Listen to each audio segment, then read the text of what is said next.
Con la siguiente charla. El título es DevOps en Game, que es un modelar amenaza de juegos. En este caso tenemos al representante Leonardo Federico Rosso. Él es especialista en seguridad de la información. Actualmente, desde fines del 2018, jefe de división y oficiales de seguridad del Departamento de Gestión de Riesgos de la Administración Federal de Ingresos Públicos de la República de Argentina. Anteriormente, y por casi 10 años, consultor en proyectos de seguridad y tecnología, hace muchos años como sysadmin, y todo esto lo hace claramente un viejo, aún siendo programador y pentester. También es miembro activo de ISA, ISACA, IS2 y CSA, entre otras organizaciones profesionales. Es un lector empedernido, adicto a estudiar y presentarse y pasar exámenes de certificación para ver qué tal es. Padre de 3 niños en sus ratos libres y dice que ya no tiene ratos libres. Dentro de los objetivos y puntos claves de la presentación, se presenta brevemente el concepto y la práctica del modelado de amenazas como herramienta que permite identificar de manera temprana errores y omisiones en implementación de controles técnicos de seguridad. A continuación vamos a exponer algunas técnicas y herramientas lúdicas para llevar adelante esa actividad de seguridad de manera más divertida y accesible. Entonces, le damos la palabra a lo que es Leonardo Federico, nuestro representante. Gracias, Raúl. ¿Se escucha? Sí, se escucha perfectamente. Perfecto. ¿Se ve también? Sí, perfectamente bien, también. Bueno, gracias por hacerme quedar bien con la introducción. Yo había aclarado particularmente que soy bastante mediocre en programación y en testing, pero que aún así sigo intentando. Y ahora lo que les iba a traer era justamente lo que estaban diciendo de Endgame, digamos, un poco de modelado de amenazas y una versión un poco más lúdica. Voy a ver si puedo compartir. Un momento.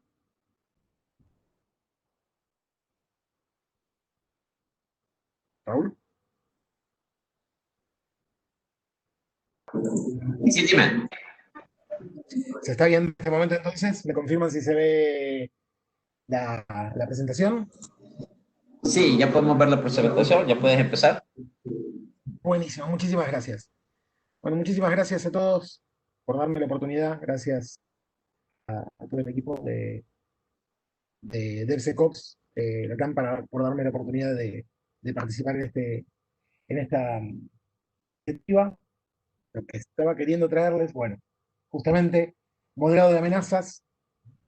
Es interesante que estuve viendo y estuve escuchando varias de las presentaciones y yo pensaba estar más solo y agradezco no estar tan solo. Lo de Endgame, justamente en este caso, no están incluidos en el paquete, chiste al margen. La persona que soy es en algún punto esa persona, hoy un poco con más barba y con sombrero. Si quieren saber más de mí, está en LinkedIn, lo que soy está ahí. Brevemente, 4 cosas que vamos a ver. ¿Qué es el modelado de amenaza? Después, ¿qué es el modelado de amenaza? Es una versión bastante cortita, vamos a ver. ¿Cómo esto se ata con DevSecOps? No esperaba, como decía, no esperaba tener eco en esto. Es lindo escuchar que hay más eco. ¿Qué es esto de jugar con modelado de amenazas y qué hacemos ahora, particularmente, en este escenario actual? ¿Qué es el modelado de amenazas? La definición es bastante aceptable y acertada. Es un proceso para identificar, enumerar y priorizar mitigaciones a posibles, entiéndase, posibles amenazas, tales como vulnerabilidades o ausencia de salvaguardas. En nuestro caso, la expresión que más me gusta es la de controles técnicos específicamente. Eh, Esta definición es bastante acertada, bastante simple, aunque creo que no dice mucho si estaban ya si no es que ya estaban en el tema. Para eso voy a darles lo que se le dice el tour de los 5 minutos, riesgo, con foco en arquitectura, con el objetivo de elaborar requerimientos. La idea es entender un sistema que se está modelando, eh, de manera de entender cuáles son los potenciales. De vuelta, estamos hablando siempre de potenciales problemas de seguridad. Esto no es pentesting, es testing, esto es hipótesis. Estamos trabajando sobre un a priori. El objetivo finalmente es encontrar bugs antes de que los bugs existan y hagan daño. El principal daño también es tiempo perdido o estar llegando a testing, lo que todos saben, llegamos a testing, llegamos a hacer pruebas, tenemos que volver atrás y hacer rediseños, tenemos que volver atrás y hacer redespliegues en algunos casos. El modelo clásico del modelado de amenazas se centra, hay tres perspectivas. Una es centrada en el atacante, básicamente lo que se le llama la visión de agente de amenaza, o sea, y acá, para atarlo a prácticas de DevSecOps, sería la perspectiva, el mindset del Red Team. La otra es centrada en la arquitectura del sistema o centrada en los activos. En ambos casos es la perspectiva de las debilidades de diseño o las debilidades de la infraestructura, y en ambos casos la perspectiva es más bien la del que defiende, la del el Blue Team, básicamente. Esta sería un poco, en pocas palabras, de qué trata un modelado de amenazas. La idea es que hoy en día se pueden hacer de manera sistemática, pero además pueden ser incrementales e iterativas. Son, para los que venimos de seguridad, no es algo complejo, lo hacemos. Para los que no están en seguridad, aunque hacen modelado de amenazas en su vida diaria, el ejemplo más simple es cada vez que van a cruzar la calle están modelando una amenaza. Hoy en día es difícil cruzar una calle porque es difícil salir de la casa, pero más allá de esa situación, el, cada vez que uno toma una decisión está modelando las amenazas, de alguna u otra forma. ¿Dónde está uno parado? ¿Dónde están paradas los agentes agentes de amenaza que pueden afectarlo? Eh, lo bueno también es que es previo o en paralelo a la construcción, no requiere estar no es que testeamos sobre algo construido, pero sí testeamos sobre una idea. Estamos probando una idea. Y tiene métodos, hay desde el modelado de amenazas como concepto existe ya desde los 70, con distintos nombres en la industria del software, ya existía desde los 2000 también, con el modelo de touchpoints de Digital, era, era algo que ya estaba planteado, lo planteaban como análisis de riesgo y casos de abuso, algo que también comentaron hoy, el tema de casos de abuso. La idea es que la interacción entre esos dos conceptos daba el modelo de amenazas, o el modelo de amenazas podía llevar a estos. El las mecánicas clásicas es que suele ser lento, suele ser una práctica tediosa.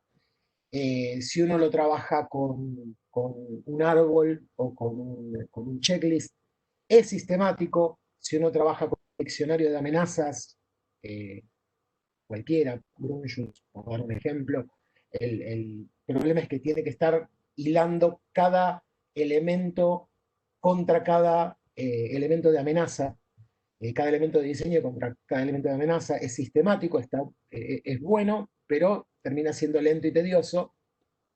Para la versión anterior, cuando hace varios años vi la primera versión de esto, empecé a hablar de estos temas, había puesto que el aprendizaje era empinado a los desarrolladores. Me di cuenta que me quedé corto, y es que en realidad la curva de aprendizaje para este tipo de modelo es empinada para casi todo el mundo, incluyendo los profesionales de seguridad, pero ya estamos acostumbrados a entender esta situación. O sea, estamos acostumbrados entonces, pero eventualmente la curva de aprendizaje suele ser empinada. Y uno de los problemas más grandes para estos modelos clásicos es que no hay garantías. No hay forma de garantizarse que el modelo de amenazas no se desactualizado a los 10 minutos que terminemos la, la sesión de modelado, porque hay un cambio en la arquitectura, porque hay un cambio en el despliegue.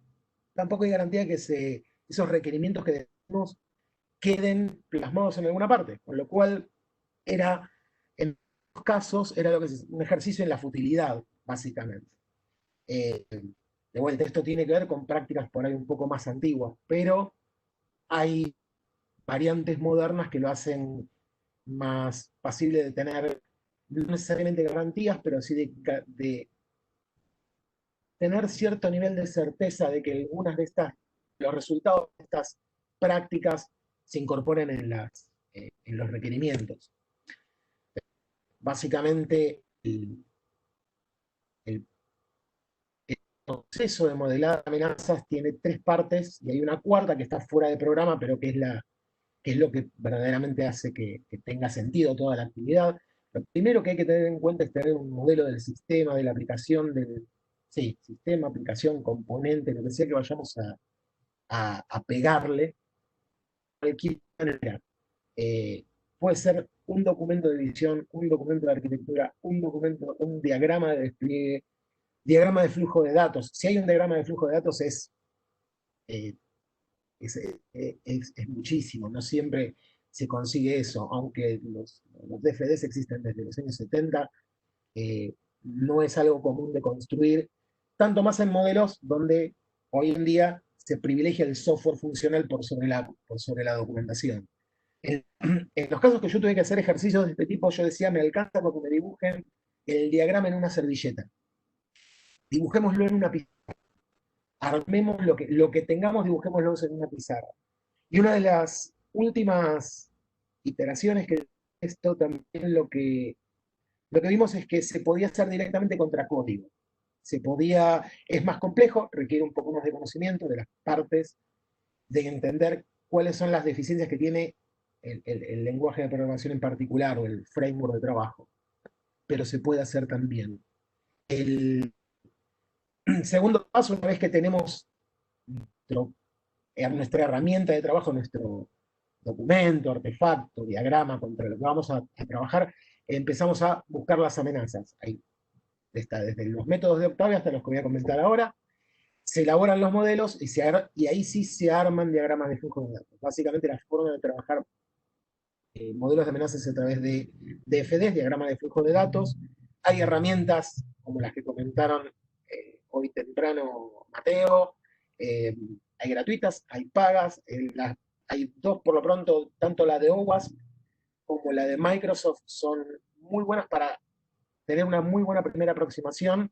De vuelta también la curva suele ser empinada para tratar de entender cómo traducir un diagrama de despliegue, un diagrama de arquitectura a un DFD. No es algo trivial, pero con un poquito de práctica y algunos tutoriales que las mismas herramientas tienen, se puede llevar. Y acá es donde viene lo importante. El modelo de amenazas no está terminado hasta que estos resultados se consolidan en algún tipo de herramienta, ya sea requerimientos de seguridad en una herramienta de requerimientos, casos de prueba, básicamente, si encontramos que hay algo que puede no estar funcionando o encontramos una potencial vulnerabilidad, eso vamos a querer probarlo. Encontramos en algunos casos donde estamos trabajando con un diagrama, código o con algo, un modelo de datos que ya existe, supongamos, ahí podemos ya encontrar bugs en algunos casos. Lo bueno es que ahí ya podemos hacer un file, digamos, podemos file de un bug, podemos archivar o generar un bug en nuestros sistemas de registro. Hasta ahí es donde termina el modelado de amenaza. No es una práctica que lleve un día, una hora, es una práctica que lleva varias iteraciones. Se pueden hacer iteraciones cortas también, pero hasta que no se registró el resultado del modelado de amenazas en una herramienta de requerimiento de caso de prueba. Y lo que queda fuera del programa, pero que es lo que le da sentido a toda esta actividad, es si generamos casos de prueba, la idea es ejecutarlos. Estos casos de prueba y que Dios sea piedad de su alma. Veamos qué es lo que hicieron, qué es lo que hicimos, qué es lo que nos salió y qué es lo que no nos salió. Ahí es donde está la parte más interesante de lograr ver la efectividad de este tipo de actividad. Más temprano comentaron el modelo, no sabía que iba a estar, pero se los acerco, seguramente lo conocen. Hay muchísimos modelos.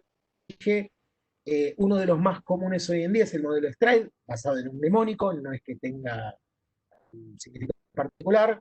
En realidad, el significado específico, o sea, en realidad sí tiene un significado en particular, no es que Stride es por algo en particular, sino simplemente tomar las iniciales.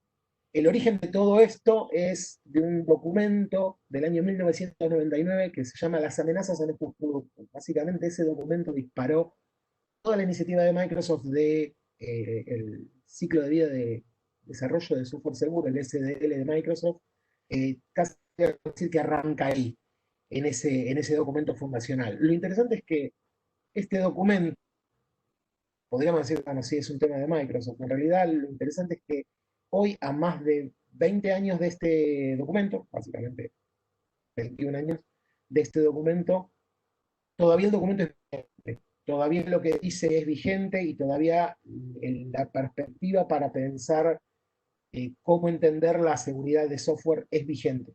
Con lo cual es un... Recomendaciones, léanlo porque vale la pena. Y además, este documento disparó, a partir de este documento y lo que siguió, voy a mostrarles el SDL específicamente, a partir de lo que salió es que toda la práctica de modelado de amenazas moderna podríamos decir en los últimos 20 años, se basa. Eh, hay muchísimas formas, pero todos, a partir de este evento o a partir de estas situaciones que empezaron a tomar ímpetu.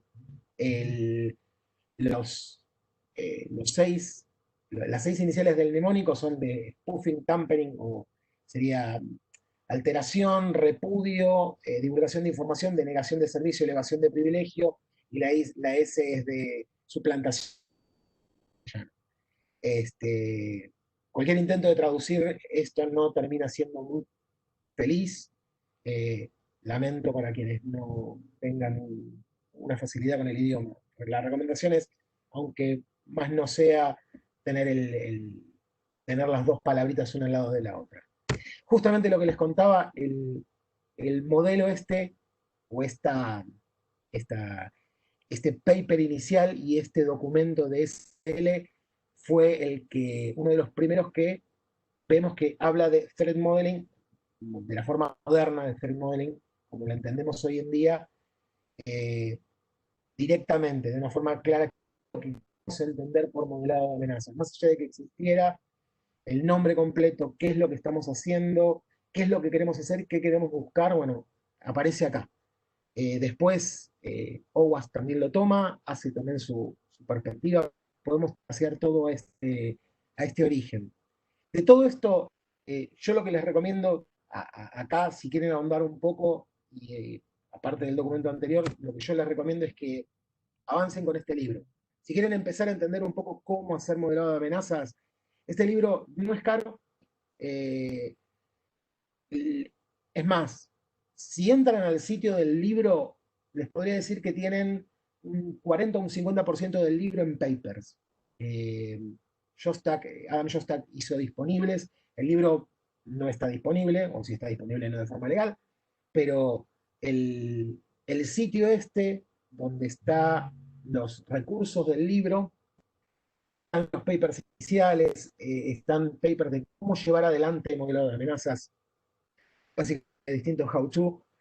Eh, Podría traerles eso mismo, pero prefiero apuntarlos acá, apuntarlos y decirles, vayan acá, lean este libro, RTFM y sigamos.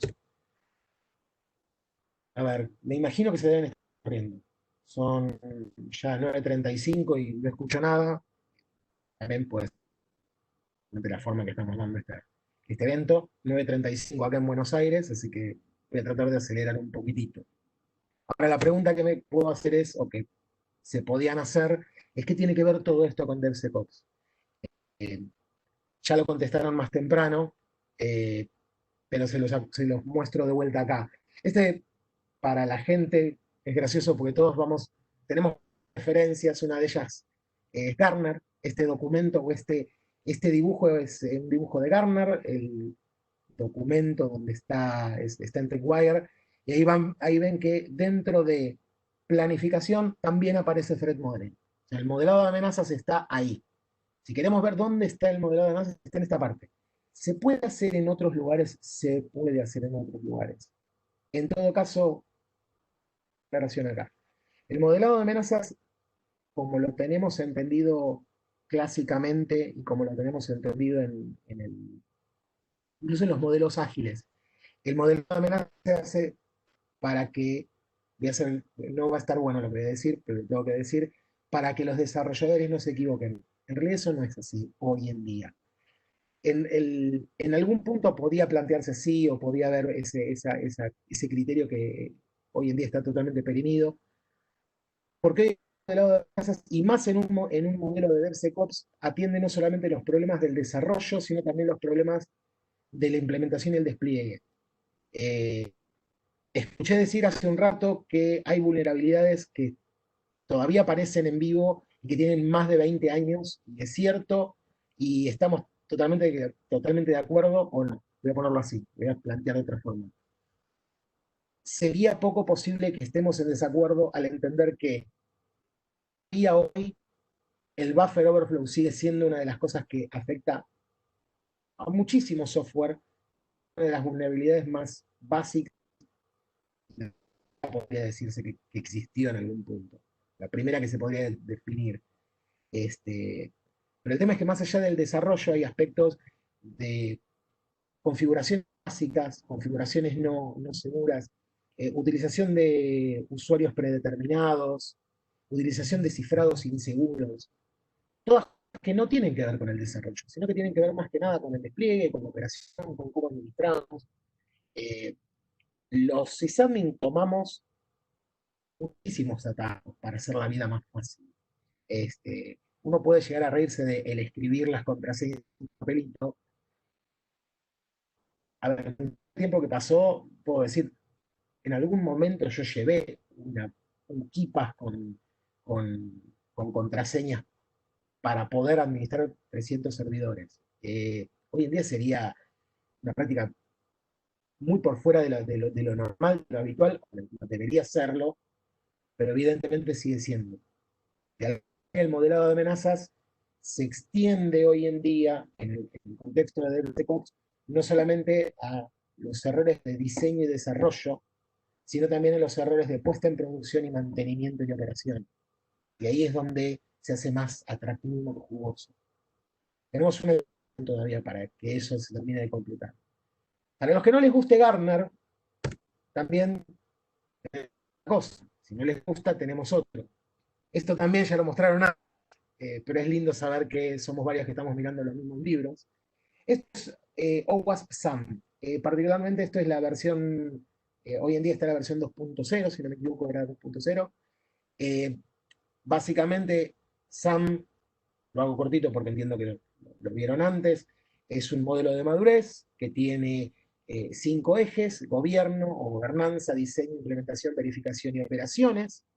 Y si leemos claramente el modelo de madurez de desarrollo de garantía de software, contempla desde la parte de prácticas y políticas hasta la operación tema. Con lo cual, este modelo de madurez es claramente DevSecOps compatible. Dentro de esto, justamente tenemos uno de los ejes, que es el de diseño. Dentro del eje de diseño tenemos análisis de vulnerabilidades, y dentro de análisis de vulnerabilidades justamente encontramos que hay dos actividades para hacer. Una es el perfil de riesgo o perfilar el riesgo de aplicaciones, y el otro es modelar las amenazas de las aplicaciones. Cada uno con 3 niveles de madurez. En el más básico se hace brainstorming con checklist, después hay herramientas y después se puede optimizar y automatizar hasta cierto nivel algunas de estas actividades. La automatización no es tan fácil, pero se pueden hacer algunas cosas. Justamente lo que yo estoy trayendo no tiene que ver con la automatización, sino con la primera parte y poder acercar esta actividad a más gente. ¿Estamos bien? Ok, sabemos que el viernes hay que desplegar, sabemos que el viernes podemos modelar. ¿Vamos bien con eso? Bueno, entonces ya sabemos qué amenazas, o por lo menos dimos una vueltita por qué es modelar amenazas, dimos una vueltita por qué es, por qué esto aplica al contexto de DevSecOps, de qué es el juego, qué es la idea de un juego. La idea es divertirse, es que sea algo recreativo o que sea algo de competición y sometido a un conjunto de reglas. Uno puede decir que uno no simplemente uno se divierte en el trabajo. La pregunta es, ¿por qué no se puede uno divertir en el trabajo al mismo tiempo? Hacemos algo interesante, trabajamos, nos divertimos, hacemos algo interesante, encontramos bugs. ¿Qué es esto del juego? Básicamente ahí les traigo dos modelos. Eh, Uno de ellos es el de Microsoft, que si leen el libro que les recomendaba antes, el de Adam Shostak, van a encontrar ahí las reglas, van a encontrar, hay un capítulo dedicado a cómo llevar adelante modelado de amenazas con este juego. El juego es Elevación de Privilegios, se llama, ahora vamos a ir un poquito en detalle qué es. Hay una alternativa de OWASP que se llama Cornucopia, entiendo que seguramente pueden llegar a conocerlo, no es uno de los más lo que se llaman los flagship, no son los proyectos más conocidos, pero es un proyecto que tiene ya varios años y está vigente y hay una cantidad de gente que está trabajando para mejorarlo. Que son, básicamente son juegos de cartas, eh, o sea, en realidad, de utilizar el juego de cartas para repasar, no ya de forma sistemática, pero eventualmente sí poder pasar por todo, por una cantidad de escenarios donde se está atacando una aplicación, la idea al sistema antes de construirlo, de manera que los programadores, la idea es que los desarrolladores y las personas de seguridad puedan entablar una conversación de seguridad en desarrollo sin una situación conflictiva. La idea es tratar de habilitar la conversación, habilitar el juego y eventualmente encontrar, básicamente, encontrar los problemas. Una de las cosas que tienen estos, tanto elevación de privilegio como cornucopia, es que van fuertemente al desarrollo, van fuertemente al diseño, y la parte de operación, si bien está, en algún punto no tiene tanta presencia. Eh, Hay iniciativas para que haya más presencia o para que haya otros juegos de cartas, vi algunas, después al final les muestro algo más, pero les muestro básicamente qué es el juego Elevation of Privilege. Elevación de Privilegio es un juego que tiene como base la baraja francesa, básicamente de las... El modelo de los palos utiliza los mnemónicos de Stride. Entonces básicamente tenemos 6 palos. A diferencia de los 4 de la baraja francesa común, acá tenemos 6. Es un vaso bastante grande. El juego típico es un juego de bazas al estilo de... Acá en Argentina tenemos un juego que se llama Tute, no sé cuál sería la variante en el resto de Latinoamérica, si alguien me lo quiere contar, feliz. Pero es un juego donde hay se empieza con una carta y el objetivo es esa carta ganar con otra carta de mayor valor o eventualmente jugar un triunfo en alguna de las dentro de la mano. Es un juego, más allá de todo, podría decir que es un juego en sí mismo, aún sin nada, puede hacerse bastante divertido. A pesar de mi cara que tiene que ver más con la obra, ¿no? Cornucopia tiene una modalidad bastante parecida, también parte de la baraja francesa, también del as a la K. Es más, una cosa que no dije, elevación de privilegio carece de algunas cartas. En algunos de los palos faltan de los números, pero bueno, el juego se puede jugar igual, no requiere armado de juegos, sino que básicamente es basa de que jugar el mayor y el mayor gana la mano. En el caso de copia, los palos están basados en base al documento de OWASP SCP, la Secure Coding Practices Guide, aunque todos otros documentos como referencia, y mientras que esto es más interesante, los dos juegos son muy buenos, los dos juegos funcionan para comenzar la discusión y sirven para encontrar cosas en más de un caso. Lo bueno que tiene el caso de Cornucopia es que Cornucopia da muchas referencias sobre documentación propia.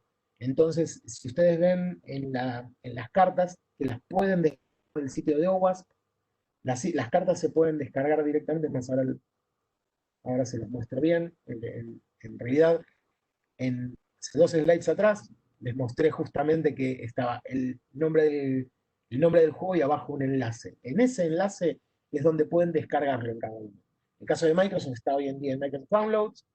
En el caso de Cornucopia está dentro del sitio del proyecto. El, cada uno se lo descarga, se pueden descargar cualquiera de los dos o ambos, mejor si se descargan ambos.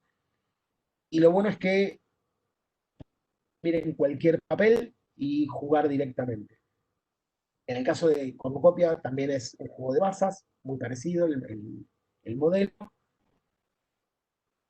Parte del juego, eh, voy a aclarar algo, me estoy centrando mucho en el juego. Eh, es que el juego tiene dos partes.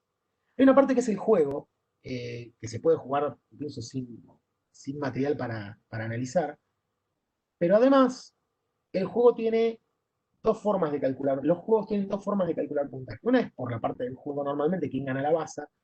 Básicamente el objetivo de esto es poder aprender a identificar vulnerabilidades. En algunos casos, en realidad más que en algunos casos, el jugador está no obligado, porque no necesariamente puede saber, pero sí se lo incentiva a que indique si esa carta que está teniendo afecta al sistema que están analizando. Lo interesante es tratar de encontrar y cómo ese pedazo del juego, esa parte, que apenas debería ser apoyar una carta sobre una mesa, puede llevar a una conversación larguísima. Una de las primeras veces que jugué esto con un equipo de desarrollo que estábamos trabajando, el, logramos hacer tres manos, éramos 7 personas, y logramos tres manos nada más, y estuvimos poco más de una hora, que cada una de las cartas invitaba a una conversación, invitaba a preguntarnos.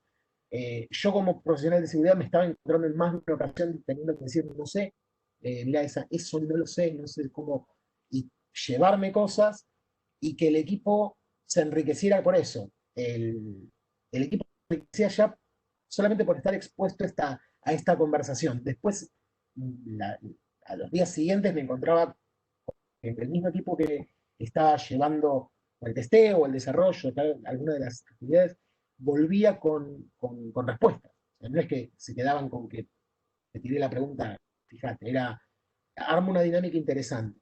Depende también de la dinámica del equipo, pero si la dinámica es relativamente buena, promueve este tipo de investigación.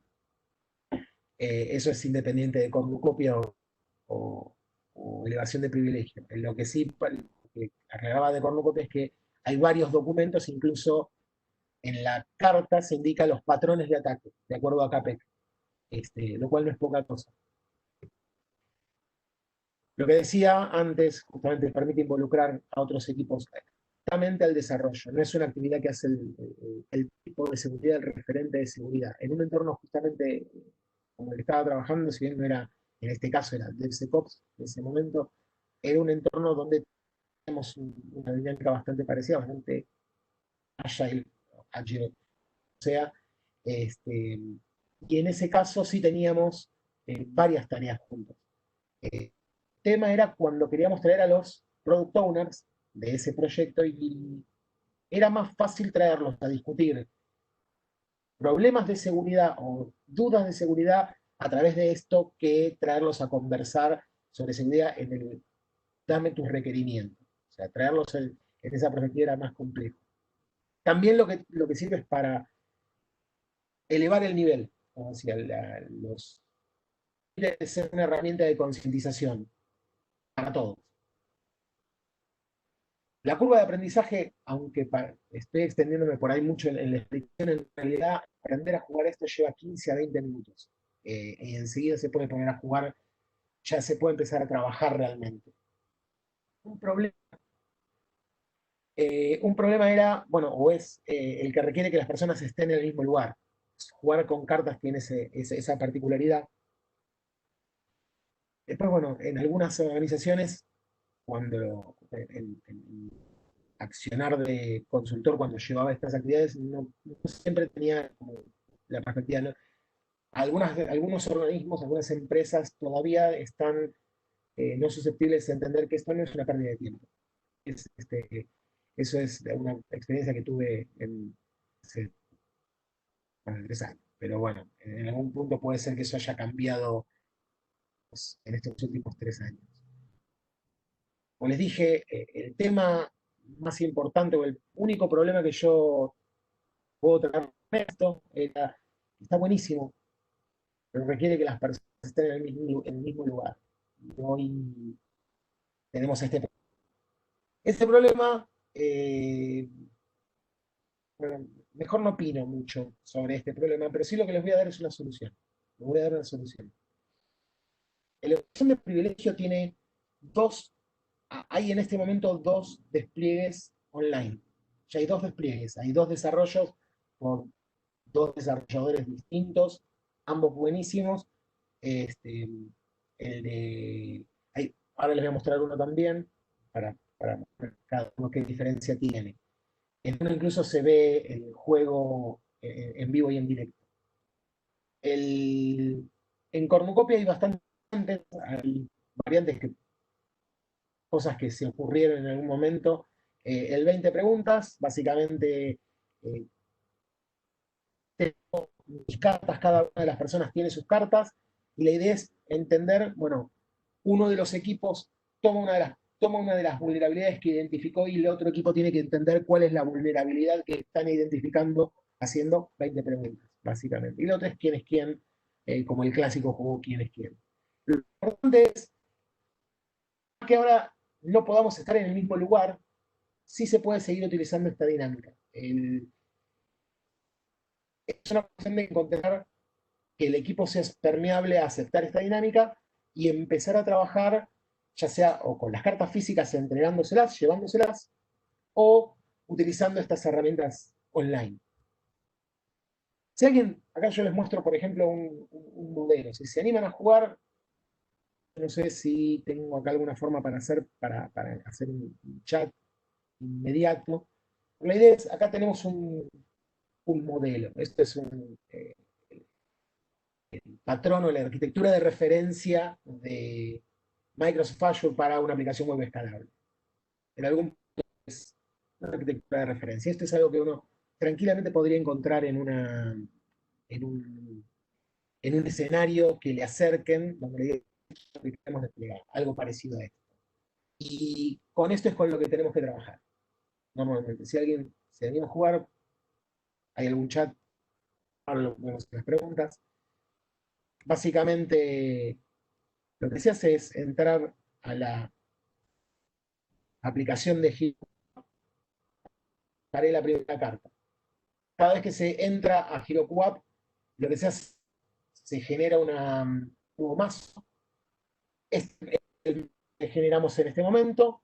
Lo que se hace es, se comparte la forma de trabajar es a través de una herramienta de chat. El primero el que maneja el mazo, por decirlo así, genera el primero y copia ese link en la herramienta de chat.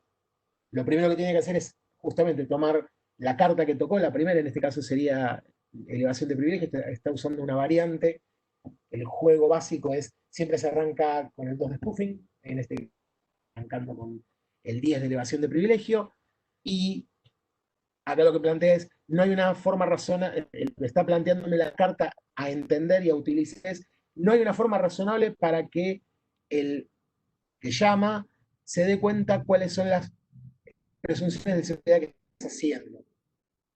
Hay que ver si eso aplica a lo que tengo, o me la guardo, o la juego por jugar, pero no la utilizo como herramienta para encontrar una vulnerabilidad en este diagrama. La idea es ver qué es lo que queremos jugar. A veces en algunas cosas puede ser, lo tratamos de entender a ver si efectivamente aplica, o yo juego un 10 de elevación de privilegio.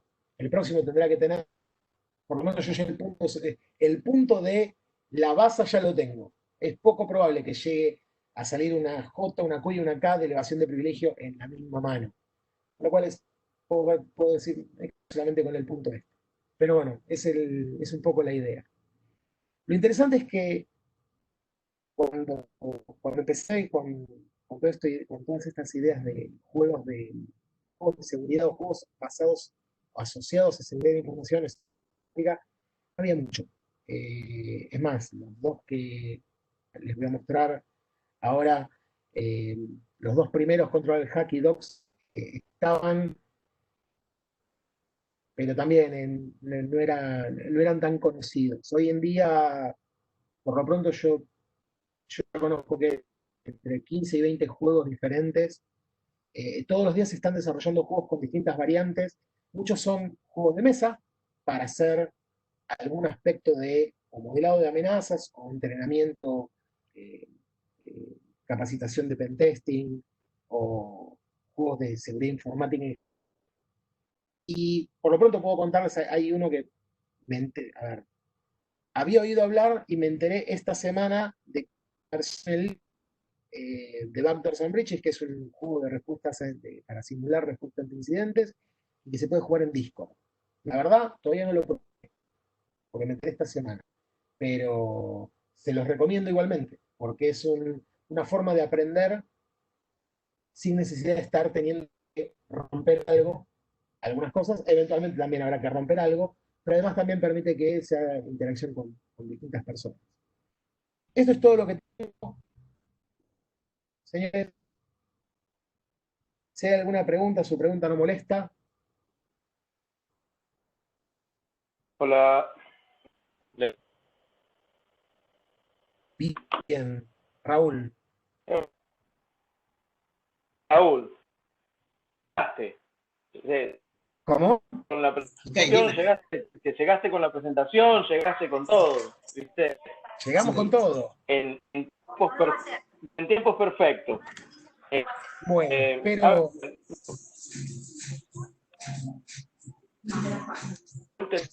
Ok, Para entre Leo. las preguntas, sí, entre las preguntas dice, ¿existe alguna versión online de Cornucopia? Cornucopia no vi ninguna versión online. Todavía no. Y espero no me gane nadie, porque me gustaría poder ser yo el que la ponga en producción. Ok, dentro de esa, déjame ver si tengo otras preguntas dentro del foro. No, de momento solo esas. No hay ningún No sé si problema. alguno de los participantes ahí tiene alguna que sé respecto a la charla.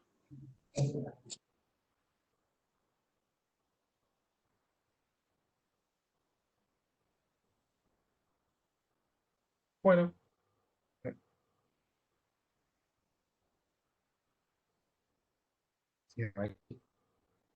No, al parecer no tenemos preguntas. Si quieren, podemos seguir con el LATAM DevOps. Muy buena presentación, te lo agradecemos. Por favor. Muy bien. Muchas gracias, Muchísimas Leo. gracias. La verdad que estás muy barbudo desde la última vez que te vi, pero bueno, como hoy escuché una charla de SRE, la barba le da respeto a los SRE o a los sysadmin. Aprovecho para darle feliz día a todos los sysadmin o a todos los SRE, que es la evolución del sysadmin. O sea, feliz día a todos hoy. Hoy es el último viernes de julio. Todos los años se festeja el día del administrador de sistemas. Así que felicitaciones a todos los que son administradores de sistemas.